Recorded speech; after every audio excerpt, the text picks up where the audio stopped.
Thanks for staying with News at Prime tonight. Well, we continue then part two of a conversation we began last night. A crackdown on counterfeit goods adding to the debate on how migrants are being treated. Leaders of several migrant communities saying their members are not solely to blame for the increase of illicit goods on the street. They're calling for thorough policing. For that conversation, joining me now is Udeji Ndubueze Jonas, a Nigerian chief, and Zambia Association in South Africa President Ferdinand Simaanya. Gentlemen, let me thank you for honoring the invite and for returning tonight. One of the things that we didn't get to cover was the process of repatriation that is currently underway for those who want to go back to their home countries. Talk to us about how that process has been going over the last couple of days. But from the Zambian side, there's no government stance on repatriation. And I was called this afternoon by His Excellency, the High Commissioner to the Republic of South Africa, and he put it categorically clear that there will be no repatriation of Zambians to Zambia. And from the Nigerian side? From the Nigerian community, an individual, Chief Ali Nonyema, donated a flight to take some Nigerians who wants to leave back to Nigeria. Some of them want to leave willingly, while some of them didn't want to leave willingly. But because of the situation, they had to leave. So unfortunately, when they got to the airport, some of the people were not allowed to go for reasons of not having valid papers. So the community were arguing, why are you not allowing our people to go, even when they don't intend to come back? They're not staying here for you to ask for their permit. They just want to go home, finally and for good, out of South Africa. And yet, the immigration at the airport stopped some of them from going. They are still here. So the flight that was supposed to take up to 320 people only managed to take 187 back to Nigeria. Are there arrangements being made for those who are still in the country and who want to go back home? Well, some arrangements are still in the pipeline, yes. When it comes to the issue of documentation, I wonder then how you navigate those waters, because a part of what you're saying also is the problem that has been highlighted by authorities, that people are struggling to get documentation, and often there are people who don't have the right documentation to be in South Africa. But from the Zambian side, Zambians have got legal documents. And in a case where the documents are lost or stolen or something happens, the Zambia High Commission is open to give Zambians the documents. So from our side, from the Zambian side, there's no problem there. So you generally don't have difficulties with documentation? No, there are no difficulties there. Sure. And you, Chief? You know, I don't know. According to him, there is no repatriation. So they wouldn't have experienced that. So, but the challenge we have here is somebody will stay in South Africa for more than 10 years, 15 years, and yet you don't give him papers.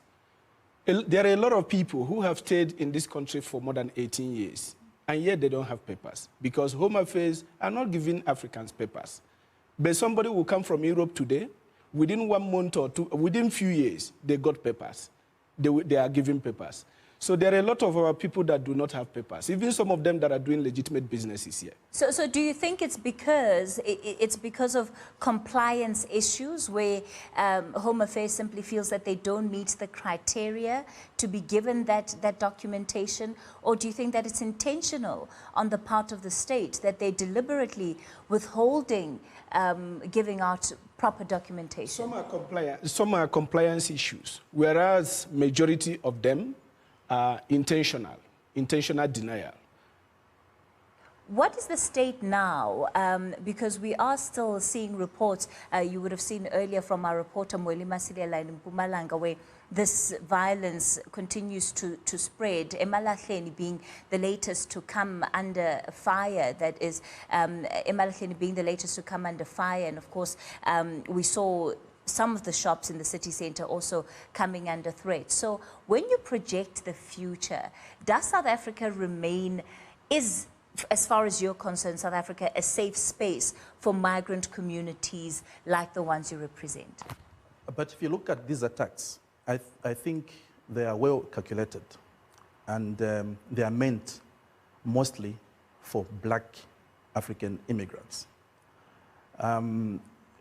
You haven't heard that a Chinese shop has been looted. You haven't heard an Indian shop has been looted. But certainly the shops that were looted in Mohlahlana were not shops belonging to black people, as you're referencing. But mostly it's blacks. And it's well calculated whereby there are 10 shops here, okay?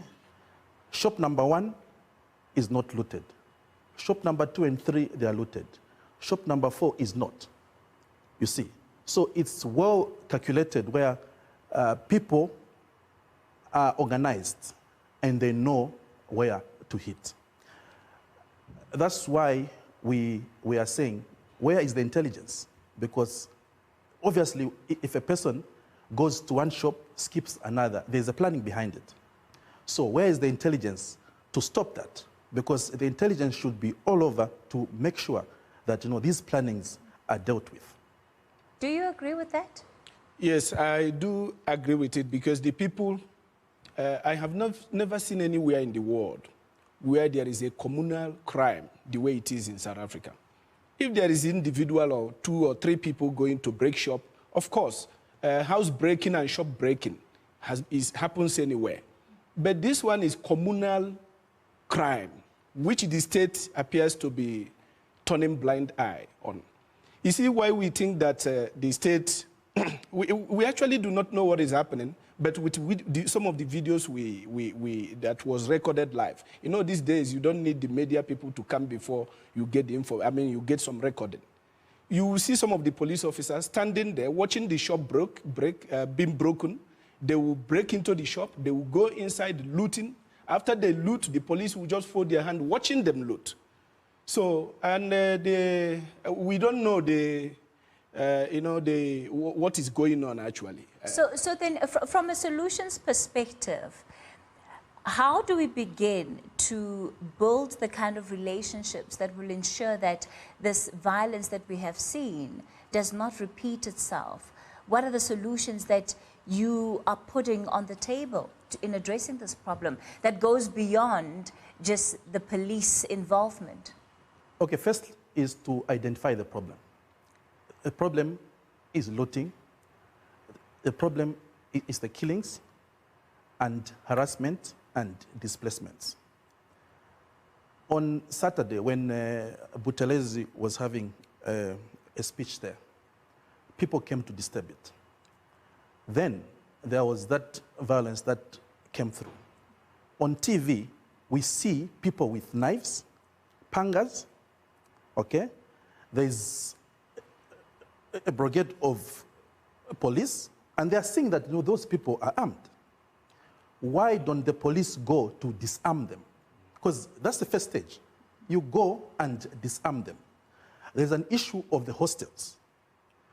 Hostels are in central Johannesburg. Everyone knows. The police knows. Intelligence knows.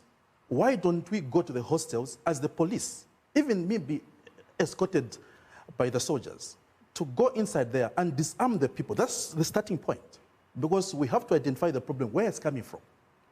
And once we identify that problem, then we sit down and dialogue.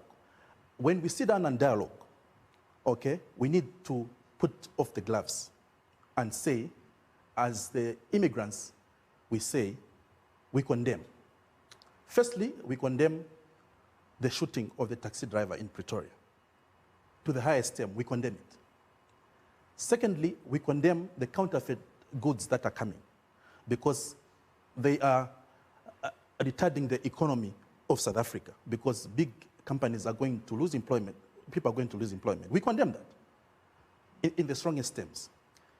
We are being accused that foreigners come and get jobs, and the jobs that are gotten, we accept low wages. Fair enough.